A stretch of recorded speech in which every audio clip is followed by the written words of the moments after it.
یہ کہانی ہے 1895 کی،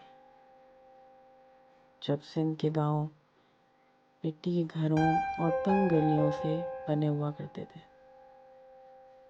اور رات کو صرف چراغ کی روشنی ہوا کرتی تھی۔ گاؤں کے کنارے پر ایک پرانا مقبرہ تھا۔ وہاں ایک بزرگ فقیر دفن تھے۔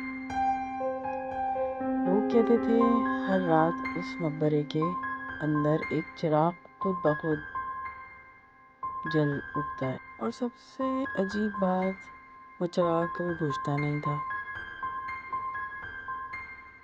گاؤں کا ایک جوان یوسف بہت ضدی تھا۔ اسے ان باتوں پر یقین نہیں تھا۔ ایک رات اس نے فیصلہ کیا کہ وہ سچ پتہ کرے گا۔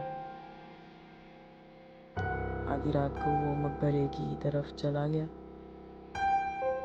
ہوا بالکل ٹھنڈی تھی، کتے دور کہیں بھونک رہے تھے۔ جب وہ مقبرے کے پاس پہنچا، اس نے دیکھا اندر واقعی ایک پیلا سا چراغ جل رہا تھا۔ یوسف دھیرے سے اندر گیا۔ مقبرہ پرانا تھا، دیواروں پر دراریں اور بیچ میں ایک قبر کے سرہانے ایک مٹی کا دیا جل رہا تھا، مگر ہوا بالکل تیز چل رہی تھی، پھر بھی دیا نہیں بجھ رہا تھا۔ اچانک اس نے محسوس کیا کوئی اس کے پیچھے سانس لے رہا ہے۔ وہ پلٹا تو وہاں کوئی نہیں تھا، مگر اس کے کان کے پاس ہلکی سی آواز آئی، اس روشنی کو چھونا مت۔ یوسف نے ہنس کر کہا، میں دیکھنا چاہتا ہوں کیا راز ہے۔ اس نے ہاتھ بڑھا کر دیا اٹھایا۔ جیسے ہی اس نے دیا چھوا، پوری جگہ اندھیرے میں ڈوب گئی، اور پھر قبر کے اندر سے زور کی تھپ تھپ کی آواز آنے لگی، جیسے کوئی اندر سے نکلنے کی کوشش کر رہا ہو۔ دیوار پر سایہ ہلنے لگا اور دھیرے دھیرے ایک لمبا سا سایہ قبر سے باہر نکلا۔